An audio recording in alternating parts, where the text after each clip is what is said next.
Aw bisimila aw ka podcast kan n'o ye kelen ye mun bɛna ɲɛfɔli k'aw ye nakɔ sungu masɛnɛ fangama kan.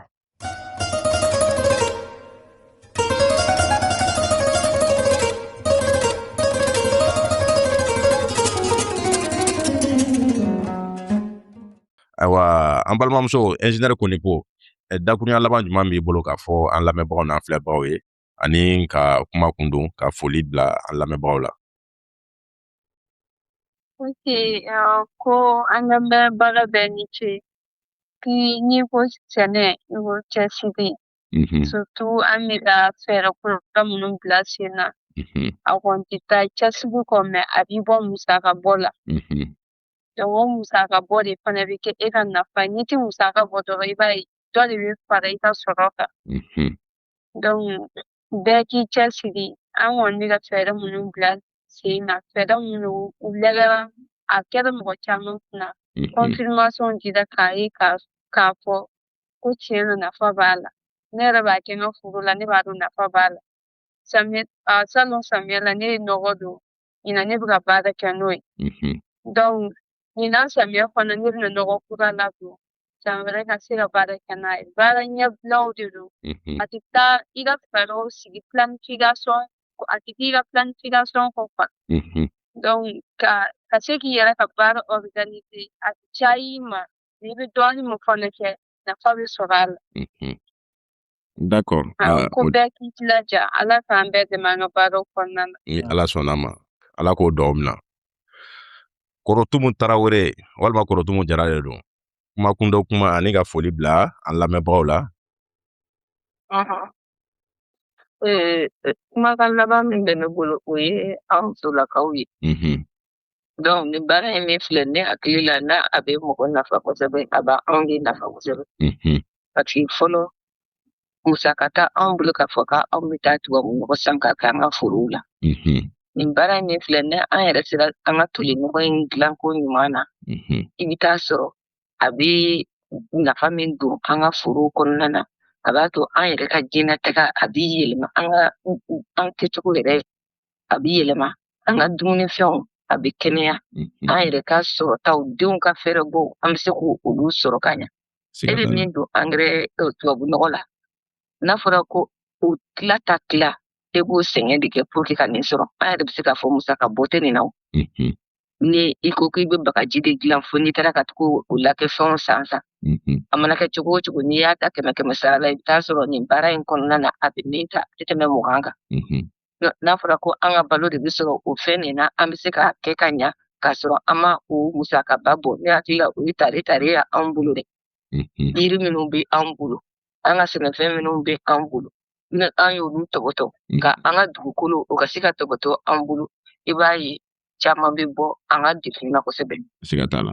Donc o folikan de kun bɛ tila ka folikan di minnu nana ka na nin baara kɛcogo ni k'a walankata an fɛ yan nɔ. Ne bɛ folikan di u ma.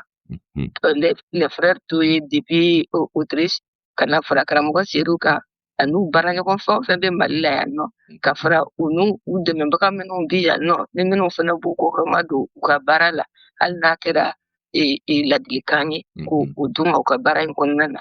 Donc an b'u bɛɛ fo nin yɔrɔnin in na. Donc aw yɛrɛ fana aw bɛ fo aw ka baara la parce que n'a ma nɔgɔn ka nin organiser ka mɔgɔw sigi kɛnɛ kan tantɔ k'a fɔ ko mɔgɔw k'u hakilinata fɔ ka tila k'u cari jabaraninw kan ou bien kuma baraninw kan Mali bɛɛ fo Afrique bɛɛ ne kuma diyara an da ma fɔ n ko monde entier yɛrɛ bɛɛ bɛ kumakan nin sɔrɔ walasa an bɛ se ka yɛlɛma don an ka baara cogo ninnu na cogo min na ne hakili la baara ɲuman ye. D'accord. Ni folikan de kun dakuruɲɛ 2 de kun bolo ka fara kuma min. Awo foli diyara n ye. Salala Muhamadu Tarawele. Christian Toye fo Autriche. Christian kuma kundo kuma ani ka foli bila an lamɛnbagaw n'an filɛbagaw la nin wagati in na. Ouais, ne bɛ bɛɛ lajɛlen fo mais hakili la ingénieur Konipo fana bɛ fɛ ka dɔ fara a kan parce que hakili la musow ka kuma ka fisa ni ne ta ye. Komi ne bɛ yɔrɔ jan. D'accord. Donc e bɛ ka micro sɔgɔlen to fɔlɔ an bɛ ingénieur Konipo ɲininka. Ingénieur Konipo madame Korotumu Tarawele bɔra k'a fɔ sisan nɔ ko fɛn in k'a nafa bɛ musow yɛrɛ de kan kosɛbɛ. Voilà, e bɛ fɛ ka dɔɔnin fɔ o yɔrɔ la. Kosɛbɛ parce que an ye musow ye bi n'i yɛrɛ a ye jateminɛ kɛ i b'a sɔrɔ musolakaw de cɛsirilen don kosɛbɛ kosɛbɛ nakɔ baara la. Donc weleweleda min bɛ ne bolo ka ɲɛsin musolakaw ma u k'u sɛbɛ don u ka baara ma parce que baara in ye fɛn dɔ ye an kana kɛ ko an bɛ an ka tu dɔrɔn de dɛmɛ n'a ye fɔlɔ u b'a fɔ aide familiale o dɔrɔn tɛ bilen u ka u cɛsiri u ka baara in na i n'a fɔ hɔrɔnman tantɔ ale n'a fɛɛrɛ ɲuman ninnu u k'u cɛsiri a la yalasa u yɛrɛ bɛ kɛ u ka cakɛdaw ɲɛmɔgɔ ye i n'a fɔ sɛnɛ ta u ka kɛ yalasa fana k'u ka musaka bɔta dɔgɔya u bɛ sɔrɔ minnu kɛ ni feereliw u mana feereli kɛ sugu la o ka kɛ sababu ye k'u denw ka ekɔli taga sabati ka taga de scolarité ka kɛ k'o sara en même temps fana ka se k'u ka kɛnɛya fana sabati parce que n'i ko muso i ko dun ka fa i ko ko kalan bari i ko ko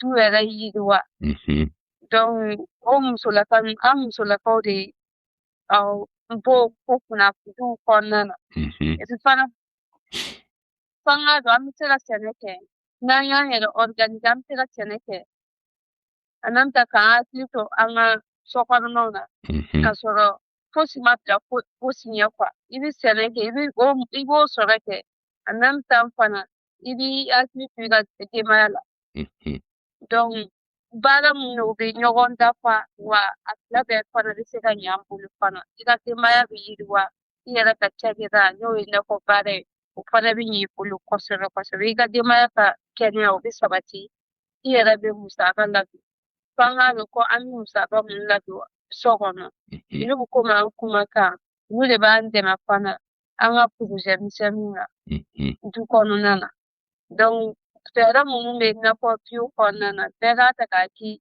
kɛlɛkɛbere ye k'i sɔbɛ d'a ma kosɛbɛ kosɛbɛ yɛrɛ de et puis sisan binjalan ni furabulujalan minnu bɛ sɔrɔ an k'olu cɛli daminɛ samiyɛ fɛ binkɛnɛ an k'an k'olu fana ka k'olu cɛ donc ka se k'an ka farafinnɔgɔ dilan ka sɔrɔ an ma musaka yɛrɛ bɔ a la. Ni ala sɔnna ma an balimamusow bɛ lamɛnni la nin wagati in na ayiwa i y'a fɔ cogo min u bɛna kɛ o kɛcogo la sabu togoda la musow a ma nɔgɔ tuma dɔ la i bɛ taa sɔrɔ cɛw ka sɔrɔ man ca kosɛbɛ mun bɛ di musow ma tɛ bɔli kɛ nka ni musow y'u cɛsiri ka nakɔ sɛnɛ in kɛ u t'a la yen surtout nakɔ sɛnɛ sunguma fangama a ka ca ala fɛ u bɛ bɔ u yɛrɛ la u bɛ yiriwa fɛn min y'u ka musaka misɛnninw ye u b'o sɔrɔ ka denw ladon ka cɛ ladon k'u yɛrɛ ladon k'u labɛn ni muso bɛ ko ka jɛ ka parfum dumanw fiyɛ a yɛrɛ la ka fini ɲumanw don ka kale ɲɛnamaw sɔrɔ o bɛɛ ye wari de donc o bɛɛ b'a diya quoi donc ni musow yɛrɛ kɔni sera ka fɛn kɛ a bɛ sigi de diya quoi donc ingénieur Konipo i yɛrɛ folen don i ka cɛsiri la k'a f'i ɲɛna dɔrɔn an bɛna don kɛrɛnkɛrɛnnen sigi musow yɛrɛ dɔrɔn kama.